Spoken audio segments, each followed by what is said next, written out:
Okay. How often do you wear jewelries? Okay, for simple jewelries, I wear them on daily basis, like small earrings and a chain. It is I wear them on daily basis, but if it comes to uh, like large earrings or something, it is occasionally when there is a important occasion such as marriages or any important function. Okay. What type of jewelries do you like best? I can wear all type of jewelry, but sometimes some of the jewelries got the rashes on my skin, so I just wear the simple gold or silver jewelry and very small ones. I can't wear the large ones, so I always go with small and gold jewelries. Okay. When do people like to give jewelry in your country? It's most of the time it's on occasions. We can say on birthday parties, on marriage, or on when the child is born. On that time, yeah, most of the time we give presents, other presents as well. Jewelry is basically on these specific occasions. Have you ever given jewelry to someone as a gift? Yeah, I did it. I gave it many times. I remember I gave it to my sister. These were the gold bangles, and she really liked it very much. It was her wedding when I gave her that present. Okay, no worries. Now I'll give you a cue card. You'll have 1 minute to take note, and then you need to speak on this topic for 1 to 2 minutes. Okay. There are many TV programs which are broadcast on daily basis on TV, and I like most of the time comedy programs as we can have a good laugh on that. One day I was sitting down in the evening and I was checking the TV, and suddenly my eye got stuck on a science TV program which was related on scientific topic. It was a topic. The name of the TV program was launching a satellite to Mars, and it was really interesting by the photos and all. So I thought it is worth to see.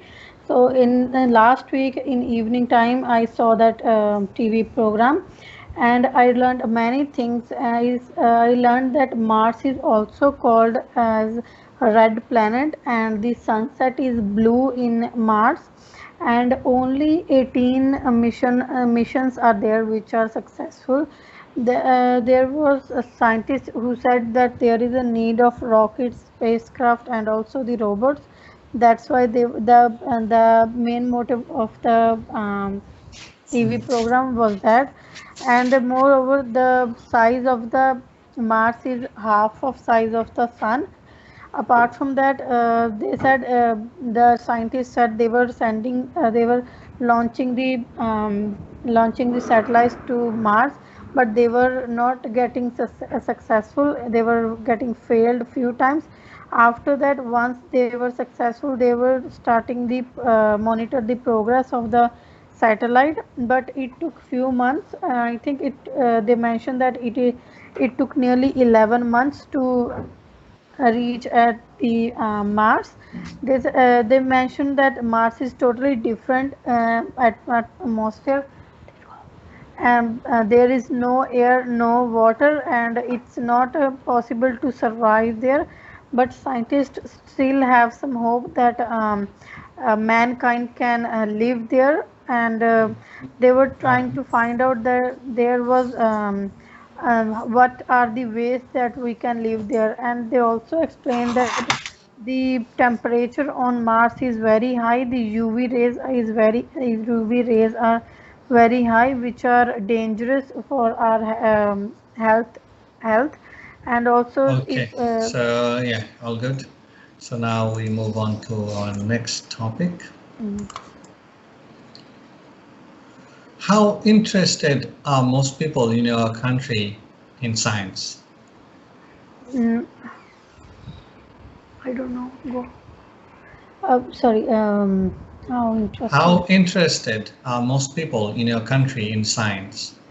There are very few people who are interested to studying science because it is quite a tough subject, and not everyone is qualified to study these subjects, and those people who study this kind of subject, they only do it because of it is a good source of money whenever they finish, and there is a career growth in this field, as because of the modern era. So most of the discoveries are required in nowadays. Okay, why do you think children today might be better at science than their parents?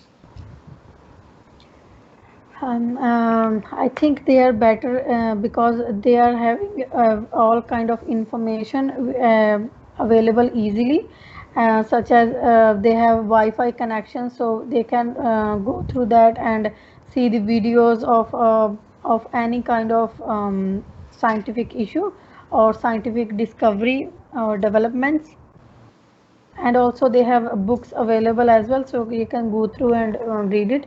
But on in olden days, there was not much facility, so parents couldn't go through that, so they don't have much knowledge about these things. Okay.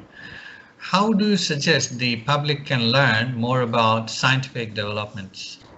There are many ways that public can learn about the scientific development, such as government can provide the seminars, so they can show them practically about the new discovery, or there is a there they can show on a TV as well, and also there can be videos about how to use a specific product or specific equipment, such as there are for example there are few seminars for farmers, so they can see the new tractors and equipments which can be useful in agriculture.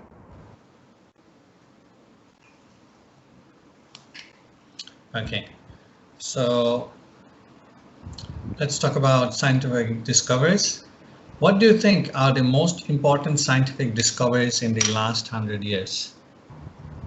I think most important scientific discoveries in last year was electric trains, also planes, and these electronic devices such as laptop phones and mobile phones. So by these, for example, by the discovery of aeroplanes, people can visit one country to another country within a very short period of time. So they have provided many benefits to humankind.